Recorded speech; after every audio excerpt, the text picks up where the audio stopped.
দর্শক, নোয়াখালী সদর উপজেলায় ছাত্রলীগের ব্যাপক শোডাউনের খবর গত 2 দিন ধরে চাঞ্চল্যের সৃষ্টি করেছে এবং এরপরে গ্রেপ্তার অভিযান শুরু হয়েছে। বেশ কয়েকজন নেতাকর্মীকে গ্রেপ্তার করা হয়েছে। ছাত্রলীগ যুবলীগ উভয় সংগঠনের নেতাকর্মীদের গ্রেপ্তার করা হয়েছে।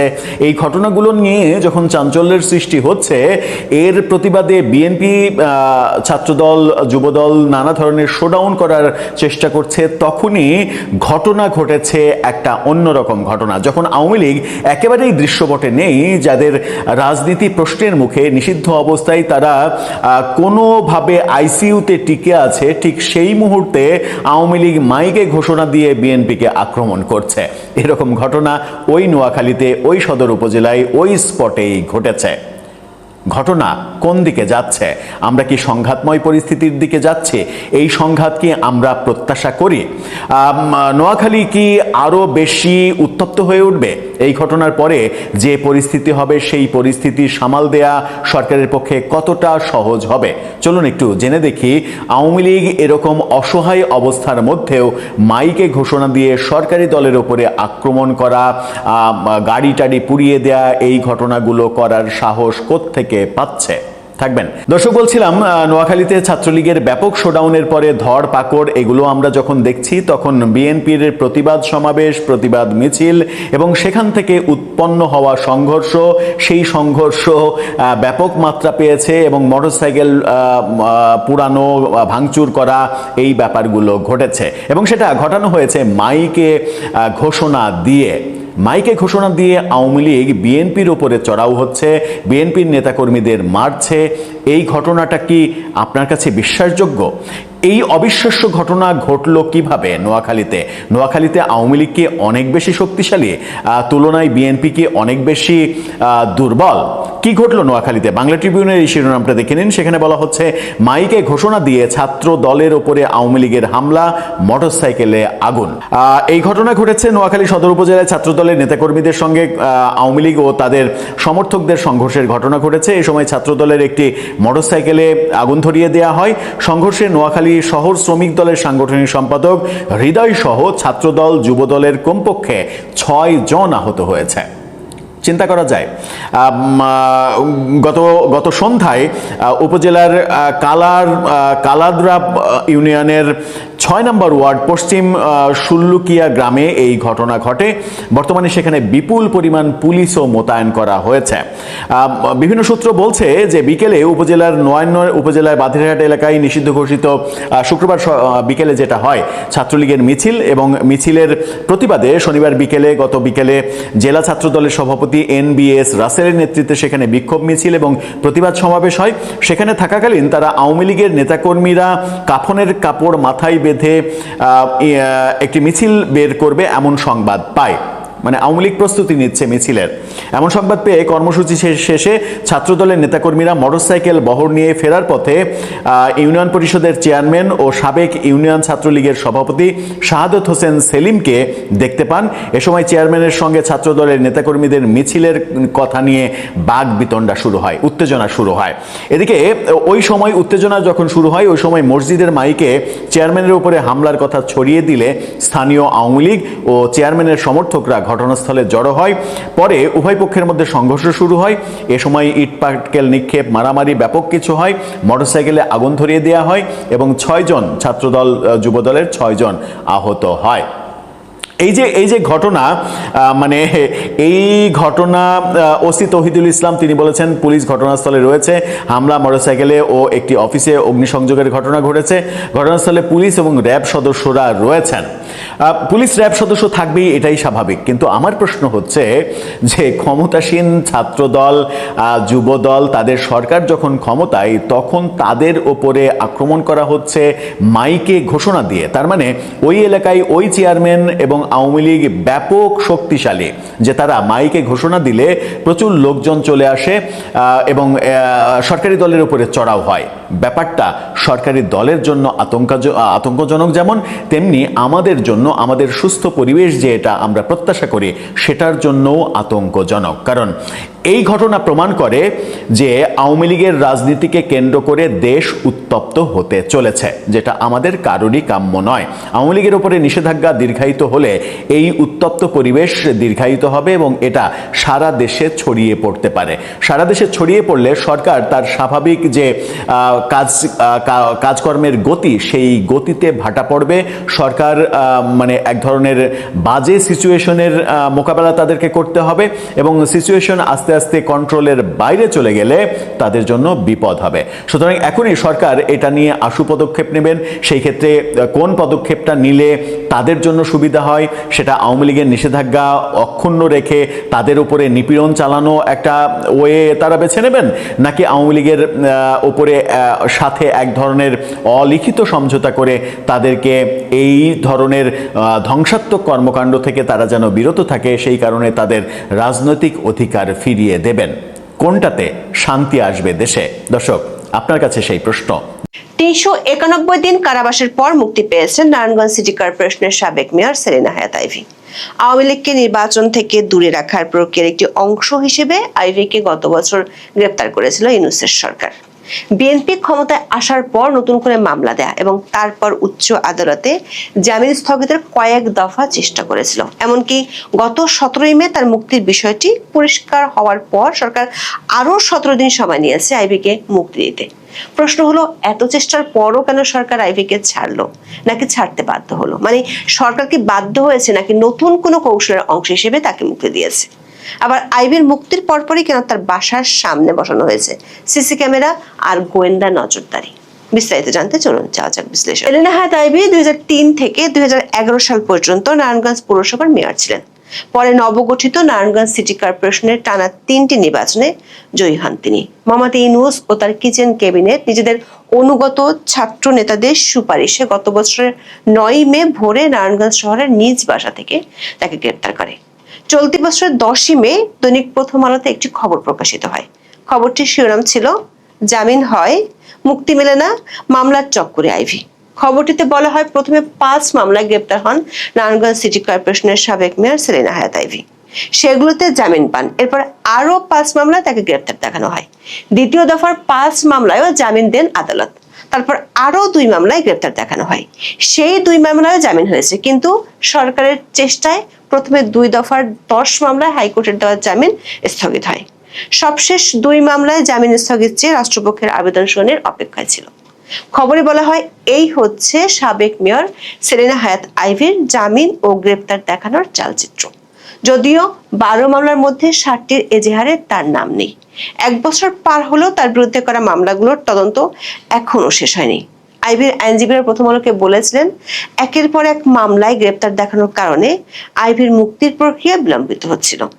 সেলিনা হায়াৎ আইভীকে কারাগারে রাখতে বর্তমান বিএনপি সরকার কতটা মরিয়া ছিল তা বোঝা যায় দুটো ঘটনা থেকে। আইভীর ঘনিষ্ঠজনেরা বলছেন, তারা জানতেন মোহাম্মদ ইউনূসের আমলে জামিন পাবেন না, তাই ওই আমলে জামিনের পেছনে ছুটে সময় অর্থ কোনোটাই তারা নষ্ট করেনি। সেটি তারা বুঝে গিয়েছিলেন গত বছরের 12 নভেম্বর, যখন হত্যা সহ পৃথক 5 মামলায় হাইকোর্টের দেওয়া জামিন স্থগিত করে আপিল বিভাগের চেম্বার আদালত। কিন্তু বিএনপি ক্ষমতা আসার পরপরই আইভীর আইনজীবীরা জামিনের উদ্যোগ নেন। এর মধ্যে প্রথম 5 মামলায় যেদিন হাইকোর্ট আইভীর জামিন মঞ্জুর করেন, সেদিনই আরো 5 মামলায় তাকে গ্রেপ্তার দেখানোর আবেদন করে পুলিশ। নতুন 5 মামলার মধ্যে 4টি ফতুল্লা থানায় করা হত্যা মামলা, অপরটি হামলা ও সরকারি কাজে বাধা দেওয়ার অভিযোগে নারায়ণগঞ্জ সদর থানায় করা মামলা। এসব মামলার এজাহারে আইভীর নাম নেই। এসব মামলায় অধস্তন আদালতে জামিন চেয়ে বিফল হন আইভী। পরে তিনি হাইকোর্টে যান। গত 26 ফেব্রুয়ারি হাইকোর্ট এই 5 মামলায় তাকে 6 মাসের অন্তর্বর্তীকালীন জামিন দেন। এই জামিন আদেশের বিরুদ্ধেও রাষ্ট্রপক্ষ আপিল বিভাগে আবেদন করে। এরপর 5 মার্চ চেম্বার আদালত শুনানি নিয়ে হাইকোর্ট দেওয়া জামিন স্থগিত করে। একই সঙ্গে রাষ্ট্রপক্ষের আবেদনগুলো আপিল বিভাগের নিয়মিত বেঞ্চে পাঠান। 24 বৈষম্য বিরোধী আন্দোলনের ঘটনায় হত্যা সহ পৃথক 10 মামলায় গত 10 মে আইভীকে হাইকোর্টের দেওয়া জামিন বহাল রাখে আপিল বিভাগ। প্রধান বিচারপতির নেতৃত্বাধীন আপিল বেঞ্চ সেদিন এই আদেশ দেন। তবে এর আগে হাইকোর্ট যখন আইভীকে 10 মামলাতেই জামিন দেন, তখনই সরকার নতুন করে আরো 2টি মামলা দেয় তার বিরুদ্ধে। এর মধ্যে 2রা মার্চ একটি মামলা এবং 12 এপ্রিল অপর মামলায় গ্রেপ্তার দেখানোর আবেদন মঞ্জুর করেন নারায়ণগঞ্জের চিফ জুডিশিয়াল ম্যাজিস্ট্রেট। পরে 30 এপ্রিল সেই 2 মামলাতেও জামিন দেয় হাইকোর্ট। এই জামিনও স্থগিত চেয়ে রাষ্ট্রপক্ষ আবেদন করেছিল। এই 2টি মামলায় 17 মে জামিন বহাল রাখেন চেম্বার আদালতের বিচারক। মামলা দুটিতে গ্রেপ্তার দেখানোর প্রক্রিয়া চ্যালেঞ্জ করে আইভীর করা রিটের পরিপ্রেক্ষিতে হাইকোর্ট গত 26 এপ্রিল এক আদেশে সুনির্দিষ্ট মামলা ছাড়া তাকে গ্রেপ্তার না দেখাতে ও হয়রানি না করতে নির্দেশ দিয়েছিলেন। রুলে শুধু হয়রানি ও অপদস্থ করার উদ্দেশ্যে বারবার এবং মিথ্যা প্রকৃতির মামলায় আবেদনকারীকে জড়ানোর কার্যক্রম কেন আইনগত কর্তৃত্ব বহির্ভূত ঘোষণা করা হবে না তা জানতে চাওয়া হয়েছে। দেখা যাচ্ছে প্রথমত 3 দফায় 12টি মামলা দিয়ে, দ্বিতীয়ত উচ্চ আদালতে জামিন স্থগিতের সর্বোচ্চ চেষ্টা করে আইভীকে কারাগারে রাখতে চেয়েছিল সরকার। সবচেয়ে মজার তথ্য হলো একাধিক সূত্র বলছে কাগজে কলমে এবং আইনি দিক থেকে আইভী মুক্তি পাওয়ার বিষয়টি পরিষ্কার হয় গত 10 মে থেকে। ওই দিন প্রথম আলো এবং ডেইলি স্টারের সংবাদ শিরোনাম ছিল 10 মামলাতেই আইভীর জামিন বহাল, মুক্তিতে বাধা নেই। 17 মে চেম্বার আদালতের আদেশের পর আইভীর মুক্তির বিষয়টি ছিল কয়েক মিনিটের বিষয়। আইভীর বিরুদ্ধে দায়ের করা 2টি হত্যা মামলায় সেদিন হাইকোর্টের দেওয়া অন্তর্বর্তী জামিনের আদেশ বহাল রাখেন চেম্বার আদালত। হাইকোর্টের দেওয়া জামিন স্থগিত চেয়ে রাষ্ট্রপক্ষের আবেদনে নো অর্ডার দিয়েছিলেন আপিল বিভাগের চেম্বার আদালত। প্রশ্ন হলো 17 মে যেখানে তার মুক্তি পাওয়ার কথা, সেখানে 3রা জুন পর্যন্ত সময় লাগলো কেন? মানে আরো 17 দিন কেন সময় নিল সরকার? আবার এত চেষ্টা করেও কেন শেষ পর্যন্ত সরকার কারাগারে রাখতে পারলো না আইভীকে? শেষ পর্যন্ত 391 দিন কারাবাসের পর বুধবার 3রা জুন রাত 10:08 আইভীকে মুক্তি দেওয়া হয়। গাজীপুরের কাশিমপুর কেন্দ্রীয় মহিলা কারাগার থেকে রাত 12:30 নারায়ণগঞ্জের দেওভোগে নিজ পৈতৃক বাড়ি চুনকা কুটিরে ফেরেন। তার জামিনে মুক্ত হওয়াকে খুবই তাৎপর্যপূর্ণ বলে মনে করছে বাংলাদেশের রাজনৈতিক মহল। আওয়ামী লীগের অন্দরেও সেলিনা হায়াৎ আইভীর জামিনে মুক্তি নিয়ে নানা চর্চা আছে। সাম্প্রতিক অতীতে আওয়ামী লীগের আরো কয়েকজন নেতা নেত্রী জামিনে মুক্তি পেয়েছেন, তবে অধিকাংশ নেতাই কারাগার থেকে বের হতে পারেননি। জেল গেটেই তাদের ভিন্ন মামলায় গ্রেপ্তার করে পুলিশ। এদের মধ্যে ব্যতিক্রম ছিল সাবেক স্পিকার শিরীন শারমিন চৌধুরী। আইভীর ক্ষেত্রে একই ব্যাপার ঘটেছে, তবে সরকার সময় নিয়েছে 17 দিন। তিনি জেল গেটে কালক্ষেপণ না করে গাড়ি ছুটিয়ে নারায়ণগঞ্জের বাড়িতে চলে যান। আবার রাত 12টায় বাড়িতে সাংবাদিকদের কাছে দেয়া আইভীর 3 লাইনের প্রতিক্রিয়া ছিল বেশ তাৎপর্যপূর্ণ। জামিন পাওয়ার পর তিনি বিচার বিভাগের পাশাপাশি তারেক রহমান সরকারকেও কৃতজ্ঞতা ও ধন্যবাদ জানিয়েছেন। আশা ব্যক্ত করেছেন সকলে মিলে একটি মানবিক সরকার গড়ে তোলা সম্ভব। সেই সঙ্গে কারাবন্দী অন্য মহিলাদের মুক্তির দাবি জানিয়েছেন তিনি। তবে আওয়ামী লীগের রাজনীতি, আগামী দিনের দলে তার ভূমিকা কি হবে সে বিষয়ে কোনো প্রতিক্রিয়া দেননি এই নেত্রী। আবার কেউ কেউ মনে করছেন রিফাইন্ড আওয়ামী লীগ গঠনের ইস্যুকে কেন্দ্র করে আইভীকে গ্রেপ্তার করা হয়েছিল। তাহলে কি তার মুক্তি পাওয়াকে কেন্দ্র করে বিষয়টি কি নতুন করে সামনে আসবে? বিশেষ করে শেখ হাসিনা দেশে ফেরার ঘোষণা দেওয়ার পর সরকার থেকে শুরু করে বাংলাদেশের রাজনৈতিক অঙ্গনে বেশ নড়াচড়া পড়েছে। আবার ঈদের পর থেকে আওয়ামী লীগের অঙ্গ সংগঠনগুলো সারা দেশের বহু জায়গায় মিছিল করছে। এমন পরিস্থিতিতে সরকার রাজনীতির কোন সূত্র মিলানো নাকি নতুন করে কোনো জট পাকানোর জন্য আইভীকে মুক্তি দিল সেটি নিয়ে ভাবছে কেউ কেউ।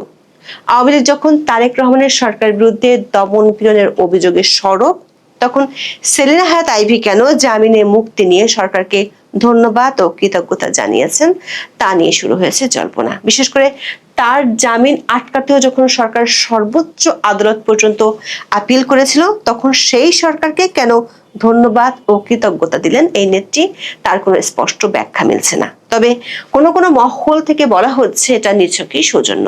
বিএনপি নারায়ণগঞ্জের একাধিক সূত্র বলছে সেলিনা হায়াৎ আইভীর মুক্তি পাওয়ার কথা ছিল গত ফেব্রুয়ারির শেষের দিকে কিংবা মার্চের শুরুতে, মানে বিএনপি ক্ষমতায় আসার পরপরই। তার মুক্তিতে প্রথম বাদশাদে নারায়ণগঞ্জ স্থানীয় বিএনপি। কেন্দ্রীয় বিএনপির কাছে স্থানীয় বিএনপির যুক্তি ছিল গত নির্বাচনে ফতুল্লাহ ও সিদ্ধিরগঞ্জ থানা নিয়ে গঠিত নারায়ণগঞ্জ 4 আসনটি এনসিপি জিতেছিল। এই আসনটিকে ঢাকার অন্যতম প্রধান প্রবেশদ্বার বা ঢোকার মুখ বলা হয়। সেখানে সেলিনা হায়াৎ আইভীকে ছাড়া হলে তার যে প্রভাব, তাতে বিএনপি তৃতীয় দল হয়ে যাবে নারায়ণগঞ্জে। স্থানীয় বিএনপির এমন আবদারে আইভীর জামিনকে ঠেকিয়ে রাখে সরকার পক্ষ, কিন্তু 17 মে সব ধরনের আইনি বাধা থেকে মুক্ত হওয়ার আগেই আইভীর পক্ষ থেকে সরকারকে বার্তা দেওয়া হয়, মুক্তি না মিললে নারায়ণগঞ্জে আইভীর সমর্থকরা আন্দোলনে নামবে। এমন বার্তার পর সরকারও পাল্টা বার্তা পাঠায় আইভীর ঘনিষ্ঠজনকে। সেটি হলো, আপাতত আওয়ামী লীগের রাজনীতিতে অংশ নিতে পারবেন না আইভী। মুক্তি পাওয়ার পর আইভীর উপর কড়া নজরদারি রাখছে সরকারি সংস্থাগুলো। বিডি নিউজ 24 খবর বলা হয়েছে, আইভীর মুক্তির পর তার বাড়ির সামনে নজরদারি বাড়িয়েছে পুলিশ। স্থাপন করা হয়েছে আধুনিক ক্লোজ সার্কিট ক্যামেরাও। এছাড়া সাদা পোশাকে পুলিশের টহলও রয়েছে সেখানে। পুলিশ বলছে, 3 বারের সাবেক এই সিটি মেয়রের ব্যক্তিগত নিরাপত্তা এবং তিনি কার্যক্রম নিষিদ্ধ আওয়ামী লীগের কোনো দলীয় কর্মসূচিতে অংশ নেন কিনা সে বিষয়ে খোঁজ খবর রাখতে এই বাড়িতে নজরদারি। তার মুক্তি ও বাড়ি ফেরাকে কেন্দ্র করে নারায়ণগঞ্জ শহরের কয়েকটি পয়েন্টে পুলিশ মোতায়েন ছিল। বিপুল পুলিশ রাতভর বাড়ির সামনে অবস্থান নেয়।